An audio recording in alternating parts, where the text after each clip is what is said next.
Hello, my friends. This is Andy coming to you live from Orange County, California. It's a little bit cold in my house, so I had to run and put my sweatshirt on really quick. I got the air conditioner obviously turned way too high.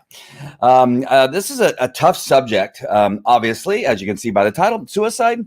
Do you know someone? Do you know someone? It could be you, right? You can have somebody that you have seen over the last couple of days that has been walking around with a little bit of a dark cloud over their head, or somebody that is normally pretty equal, pretty even tempered, I guess is the best way to put this, or, has just seems to be a pretty average in mood type of person. Then suddenly now they're being overly happy. I've understood, at least as a police officer, 21 years, that the times that I would go to the scene of a suicide, that somebody said it was really odd because they seemed to be really happy.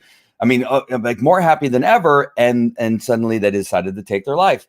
And I just was thinking today because of, hey there, Margaret. So happy to see you. Thank you for being here. Is that I was watching a show called A Million Little Things, I think it's called, or A Million Different Things. I'm so sorry. It's on ABC. Hetty and I just happened to start getting into the thing, and there's the opening scene of the show is somebody committing suicide, and then obviously it is a repeating subject within the series. It often comes up. Those of you that may be watching that don't know me, maybe somebody shared this with you, I don't know. But back in my early 20s, I had considered suicide. I actually got all the way to putting the gun into my mouth and was pulling back on the trigger when something came on the television that stopped me. And I'll share a little bit of that with you right now. But I wanted to tell you first why I thought about doing this today. It's because of that show we were watching earlier. One of the main characters is writing a script, and apparently in that script there's some subject matter in regard to suicide, and it didn't leave me. Like, I kept thinking, I don't know why this keeps sticking with me. Why, the scene kept kind of reappearing in my thoughts as I was going throughout the day. And then it dawned on me that it's Christmas time. That's why. Because I don't know, again, if you're watching the show, you know that I've talked about that I've disliked Christmas for most of my adult life. There's so much stress behind it. Trying to figure out what family members you're going to hang out with, what family members you're going to invite to your home, and sometimes regretting the fact that you have to be around some family members. That the holidays are filled with stress in regard to gifts and the purchasing of gifts, and sometimes you can't afford to buy your children the gifts. And that's been the case, this year with COVID for a large number of people, is that a lot of us are out of work. A lot of us cannot afford anything. And the stupidity of the politics and the Republicans and the Democrats and the independents and the morons that are at Washington, D.C., they're all working, right? And they're busy shutting down businesses, busy arguing over whether they should give us $600 and another country billions of dollars, and we look at that and we're going, what the hell? What is going to happen over the next couple of years? And so I wanted to come on because this theme just seems to be reoccurring. That we don't know what's going to happen over the next week, 2 weeks, month, year. 2 years, the next 4 years. And so with all of that, I started thinking about, what, as much as everybody's sending Merry Christmas messages, hope you're having a great holiday, all the nice and cheery messages, even the show that I did earlier today had to do with a more cheery message. This I know is not, and I'm not sorry for doing it, but I am.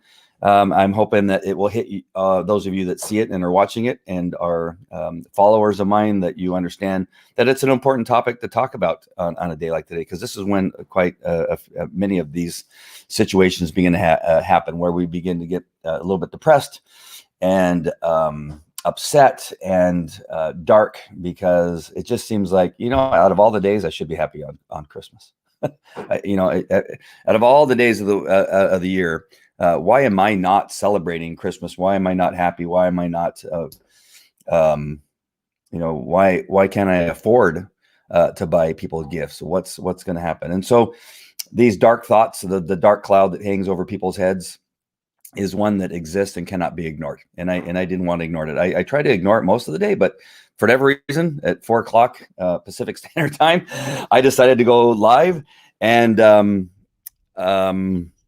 and come out on the subject. My daughter just walked in too, so my little bit of stammering is because I was hoping I could beat her getting here and talking about this, because I have to talk a little bit about myself in a very dark period of time when I was in my early 20s. And I'm not to say that the idea has not, if you're saying you've never thought about suicide, or you've never thought or had a dark thought about would the world be better off if I wasn't around?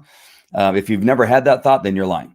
We know this in law enforcement when you are being tested, when you go into your oral exam, that they said the one thing you don't want to say is that you've never thought about suicide. At least that's what I was told, because everybody does at some point. You think about it. You don't go as far as I did when I was in my early 20s, but it is very unusual.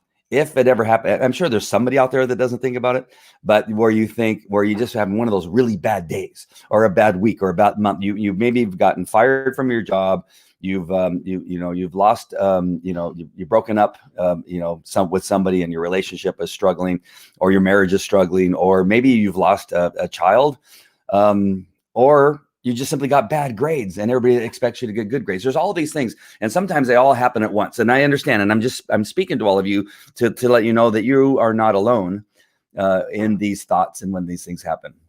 The thing that I want to ask you not to do, if you're watching this and you're having those thoughts, is you not go through with it, because you have no idea what's going to happen tomorrow. It may get darker. That's true. But there's a lot of things that may happen that may virtually change your life if you just give it some time and work through it. I'll just share with you a little bit of my story, and hopefully some of that will cause you to kind of just get through these dark periods of time. The most important thing is you know that you're not alone in these thoughts. And I want to talk about our military people. It's not just those of us that running a regular life, but with me, I think mine had to do with some. I played sports. I had some concussions. Those of us that are either in law enforcement or been in the military, you get in fights, you get kicked in the head.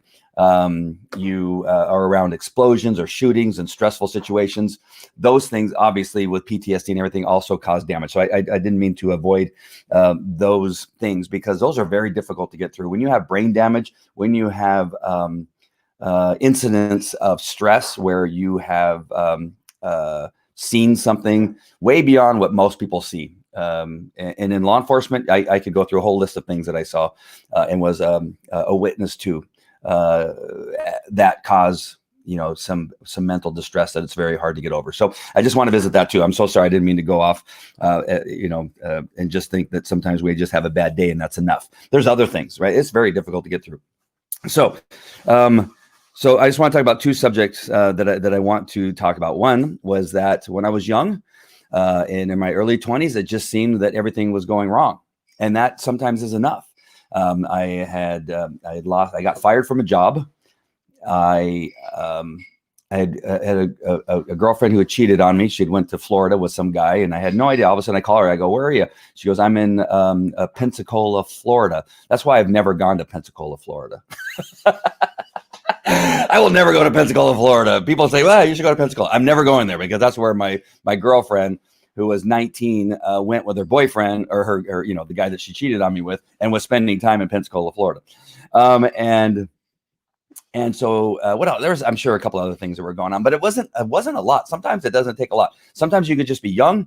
Sometimes you can have a little bit, some concussions under your belt and some other things, and just like 2 or 3 things could just be enough to cause you to do that. I was a reserve police officer, so I wasn't a full-time police officer, so I didn't have a job that was paying me a lot of money. But as a reserve police officer, what did I have? I had access to a gun. I had a gun. It was a .45 Long Colt, and it was sitting next to my nightstand in my bedroom. And I thought, this is it. My girlfriend left me. I don't have a job, and whatever else was going on was happening. And I decided, well, that was going to be the day that I was just going to say goodbye to the world, and I wouldn't have to deal with any of this crap any longer. And I put the gun in my mouth, and I started pulling back on the trigger, and then on the television, which was in my bedroom. And I'm living by myself in a 3-bedroom house. By myself in a 3-bedroom house. I'm laying on a water bed in La Mirada, California. I remember it like it was yesterday. And on the screen there's those long infomercials they used to have back in the day. This is somewhere in the early 80s, 83, 84, something like that. So I think it was about 1984. So 1984, Sally Struthers is doing these long infomercials on Ethiopia and raising money to feed the hungry in Ethiopia. That infomercial comes on, and I'm seeing these children with these distended stomachs and flies in their eyes, and they're feeding this porridge or whatever it was out of a, out of a spoon or something like that, and trying to save these children's lives. And as I had the gun in my mouth, literally all the way in my mouth, with my hand on the trigger, getting ready to pull the trigger, I see these children. And then at that very moment that I saw the children with the flies that were in their eyes and distended stomachs from starvation, I looked around and I realized I was laying on a heated waterbed with the ability to get through a door that I could open and go and just kind of just sit in the jacuzzi and relax. In my refrigerator, I had food and drinks and condiments. I had a shower. I had a toilet I could flush with the water that many children across our world cannot get without hiking tens of miles, not tens of thousands, tens of miles. And I thought, wait a minute. Are you kidding me? I'm going to get ready to kill myself, and these children are fighting to stay alive. And what a ridiculous notion. And I just put the gun down and I literally started to laugh and say, oh my gosh, my problems are so minute. Here I am in a air-conditioned, heated house, 3 bedrooms, 1 bedroom all to myself on a heated water bed, and outside the house I have a jacuzzi, and in my refrigerator. That is my story. That is not to say that that is all that you need to not consider suicide. I'm just telling you that was my story at the time, and thank God I did, because after that I became a full-time police officer. I then went on to do a large number of other things in that time, where my daughter just brought me a drink, seemingly that she thinks I might need one. But I went on from there. I went from a very dark period of time where I thought there was nothing to live for. There was nobody that wanted me to be around, that nobody loved me any longer, that nobody would even miss me, to seeing that I have a lot to live for, and I have a lot of reasons why I am so more advantaged. At that time, again, I'm not saying that you have all these things. You could be homeless right now, you can be struggling right now, but I'm telling you that there's more out there for you. And I realized at that moment that there's more out there for me, and I went on and became a full-time police officer. I remember during my time as a police officer, I'm going to share this one thing with you, that you don't know what's going to happen in the future. There's one thing in particular where there was a call of a teenager. I believe he was about 16 or 17. I was probably about 26 or 27 at the time. And the call went out that they're looking for a suicidal teenager. He was last seen at this address. Now, and they think that he may have cut his wrist. And I was in the downtown area of Anaheim, and they said he's at this address, and that he ran away from his friends or something like that. He was on the run. He had left, and he had cut his wrist. The address is on the one side of the 57 freeway. At that part of where this residential tract is, there actually is a pedestrian bridge that goes across the 57 freeway down to the other side of the freeway, on the east side of the 57 freeway. The call was on the west side of the freeway, and the bridge goes to the east side of the freeway. I know that a large number of vehicles were going to the address on the west side of the 57 freeway. I had remembered that there was this and thought about this pedestrian bridge. And I said, well, since everybody's going to the west side of this area, I'm wondering if this teenager, who's probably used this pedestrian bridge hundreds of times growing up in the area, probably run across that pedestrian bridge. I don't know why, but I just thought that may be the best place to go. So I go, and we call it Code 3, Lights and Siren, where I go around the corner and go up on La Palma Avenue, eastbound La Palma Avenue, come down into the residential area on the east side of the 57 freeway. And wouldn't you know it, at about that time, as I'm approaching that pedestrian bridge, I see him running across the pedestrian bridge and then down the steps. And then he's running down the very first street. I forget the name of the street. I wanted to say Redwood, but that's on the west side. But anyway, he's running down the street. And I park bring my car up to about where as close as I get to him. I throw it in the park. I get out of my car and I start running after him, and I tackle him, and I hold his wrist shut because I can see that they're bleeding profusely. Just tons of blood are coming out of his arms, and I hold his wrist closed. I had already given out my location that I saw him, and they sent the paramedics to where I was, and they were able to save his life. I don't know what happened to him after that, but the reason I bring that story up to you is because if I would have taken my life a couple of years prior as a reserve police officer, laying there on a waterbed, upset about my situation, then I would have never had that opportunity to save that teenager's life. I'm not telling you that I'm some great person for saving somebody's life. I'm telling you that I happen to be in the right place at the right time because of my choice, the choice that I made not to kill myself. I could tell you hundreds of other stories in a 21-year police career where without me being at the right place at the right time, if I would have taken my life, that there's a great possibility that I would not have been there for other people. So I just want to tell you that you don't know that that's the same opportunity you have for yourself. Later on in my life, I can tell you there's a lot of other subjects and not subjects, other injuries that I've had, depression, anxiety, where I thought I was going to die. And always I thought I went back to that period of time when I made the right choice, and that was not to take my life. That I now have five children that I think would be better off if I stick around. I think that I'm a pretty decent dad, and I think that they all still love me. They all still visit me. My 26-year-old daughter just came here to visit me. Not because she hates my guts, probably because, we love each other and we have good times together and we laugh together. Again, if I would have taken my life, she wouldn't be here today, and we wouldn't be here having the ability to celebrate Christmas together alone, just her and I, right? The other 4 children that I have. And then I'm in a relationship with a fantastic woman who has a daughter of her own, who her and I have seemed to connected and all this kind of stuff. And so I'm just encouraging you that there's going to be not only the time that I had, similar times like I had when I was younger, but other times where I've had very tough days, days of anxiety, depression. I have some PTSD and some other things that the thoughts of like, oh man, I don't know if I can go on. I don't know if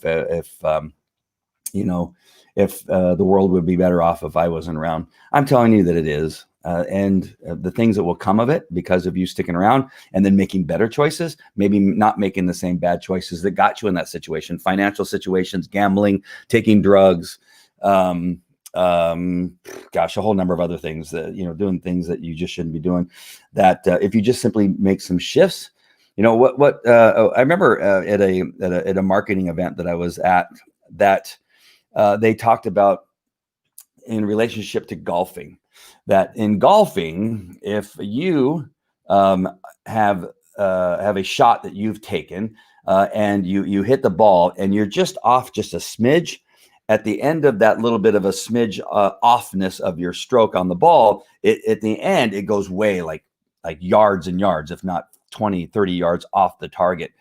And then, but if you just sometimes make a little tiny shift back on target and you try again, you just a little tiny shift and you make that little tiny shift, you hit the ball and now it goes straight down the fairway and you could actually have a hole in one.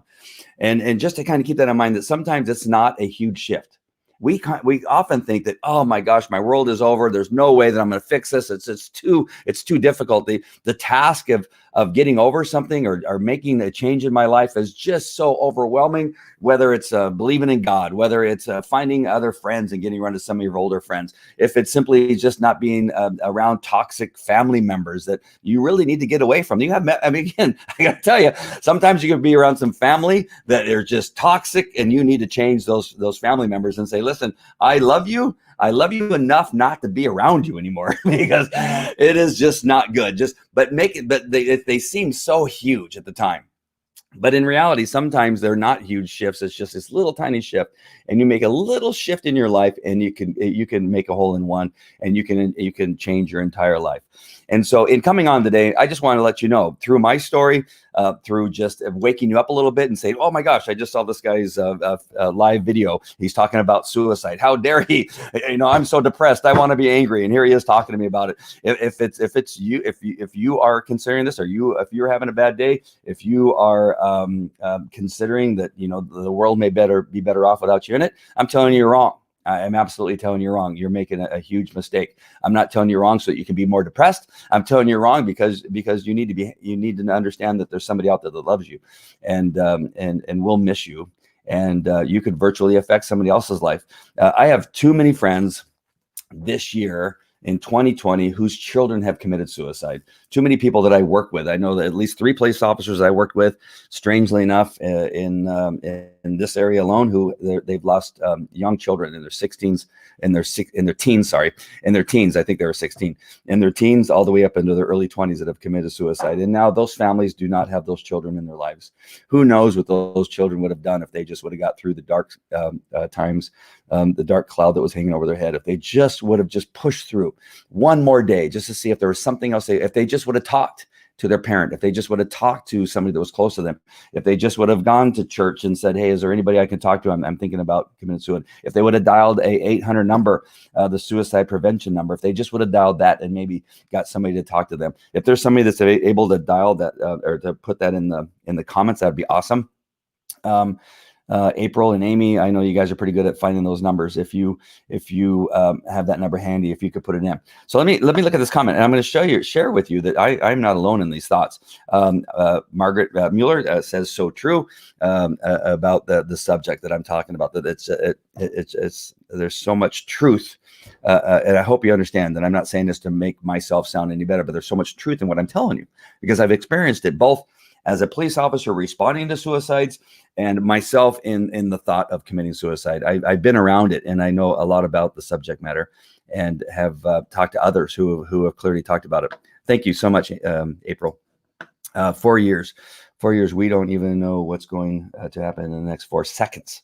I saw on the news there's another RV being investigated now in Cincinnati. Oh, we had the RV over in Nashville, Tennessee. Margaret says it hits a lot closer to home than you know. Oh, wow. I'm sorry to hear that, Margaret. If you couldn't ignore it, that is because the Lord wanted to use you to help someone out here in need. Yep, I couldn't. I kept trying. I kept thinking, I don't know if people want to hear this on Christmas, and then people don't. And that's the problem. People don't want to hear it. People don't want to share it because, hey, this is the time we're supposed to be talking about Merry Christmas, the birth of Jesus Christ, and all the goodness. What'd you get for Christmas? Oh, got some good stuff. But we also need to talk about the other side of things, I think, and that's kind of what finally motivated me to get started. By the way, Merry Christmas. Thank you. I appreciate that so much. April says, I've never thought about suicide, but I have had really dark thoughts where I felt so hopeless. Yes. And wished I had never been born. Yeah. I maybe should have prefaced that. I felt like I wanted to just be erased from the planet because I felt worthless, that I would never succeed at anything in life. Absolutely. We all have. They all have at different times. We don't see it coming always. If only we can recognize the signs. Yeah, especially in our children. It seems like, gosh, I can't imagine the pain. And, I got 5 kids, and I cannot imagine the pain if, of my friends where this has happened, where they're going, gosh, what did I miss? If I just would have, there's those times where you see maybe them moping around and you go, if I just would have maybe went to their bedroom and sat with them and says, hey, what's going on? Why are you so dark? Why are you so sad? Why are you hurting? If I just would have done that, would that have made a difference? Both Courtney and I, went through a divorce with her mom. And there's so many times when we're in a divorce that we're so concerned about ourselves, about the financial aspect of divorce, about custody, about that I have to do this or that and the other thing based on a court order. And we often, maybe forget about the children, that sometimes we should walk in the room and say, how are you dealing with this? And what's going on with you? I don't know that I did that enough with Courtney, and I'm not sure that I'm doing enough with the kids, the young kids that are going through it now with me. And so that's something that we always have to remember. Amy, hello, late to the party. My dearest loved one died by suicide in 2016. He was a combat veteran and highly decorated naval officer. I know that if he had not given up hope, he would have enjoyed countless blessings. Thank you for talking about the difficult subject. Thank you, Amy, for sharing that. Oh, thank you. I appreciate that so much. National Suicide Prevention Hotline. Thank you. I knew April or Amy would have it up here in a jiffy. Available 24 hours a day. Languages, English, Spanish. Learn more at 800-273-8255. So 1-800-273-8255. I'm going to leave that up until the rest of the for the rest of the broadcast, which is not much longer. I just wanted to bring awareness to it. I wanted you to think about it. I wanted you to see if there's somebody around in your home right now that seems to be walking around a little bit mopey. And again, I want you to also understand that sometimes somebody will be walking around with a little bit more energy and a little bit more happiness. And it is a defense mechanism that some people have where they become the opposite, where they become super happy, really jovial. And it's almost like, wow, that's not normal. That's not normal for this person to be that weird, right? They're like really like overcompensating for being unhappy. They're being super happy. Hi, how are you doing? And hugging you really tight. I missed you so much. And you go, wait a minute, that's not how they normally act. That person too may be struggling. So just keep that in mind, that it's these extremes of emotion, the extremes of behavior that you may need to sit down and say, hey, is everything okay? Not in the sense like you're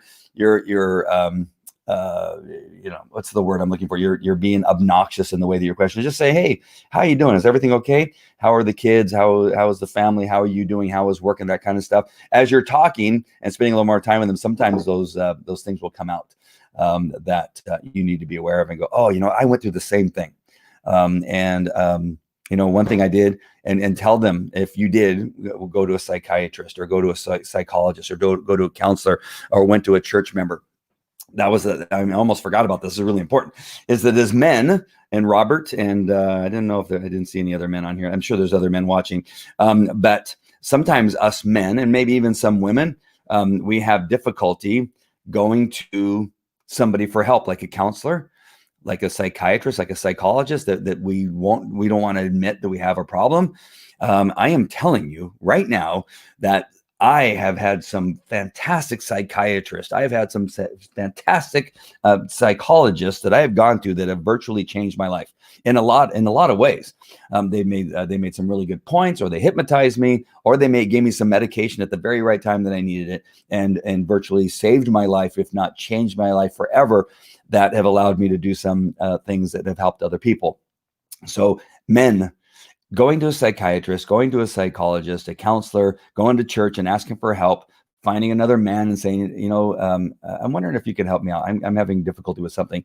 That is not a reduction in your manliness. That is not being a wuss. That is not being all the other things. It's not being a pussy either.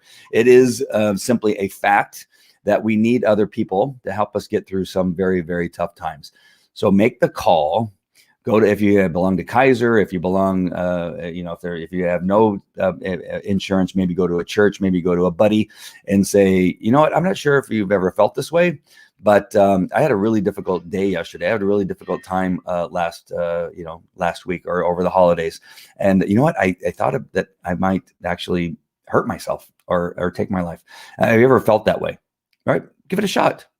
Find the right person, message me, message somebody else. Again, you go to the church and find a pastor there and find somebody that you can talk to and say, is there somebody I could talk to? I'm just having a rough time right now, and would hope that there's somebody that I could talk to. Man, they'll find you somebody like that. I know it. Go to Calvary Chapel, Chino Hills. I know they will. Go to Friends Church. I know they will. Go to Trinity Church in Scottsdale, Arizona. I know that they will have somebody that will be more than happy to help you and get you through this. So men, I'm telling you, we are horrible at asking for help. I am telling you, go out right now and ask for some help. You have no idea what your future holds, and making that decision or deciding that you want to do that is the worst decision. Making the decision to talk to somebody and to actually sharing your pain with somebody is the right decision. And it will change your life. I know that I've said that. I hope to not be wearing that out. It'll change your life. And the most important thing, you'll change somebody else's life. I promise you. In my book, Falco, Walking with God and a Dog, that's not a pitch. You don't have to go buy it. But in my book, I talk about it. And I can't tell you how many people that have emailed me, probably 15 people have told me that they've read that book, and there's things in there that have really helped them get through some tough times. You can do the same thing. I promise you. All right, my friends.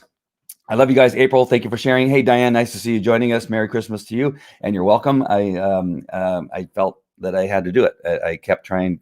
I kept my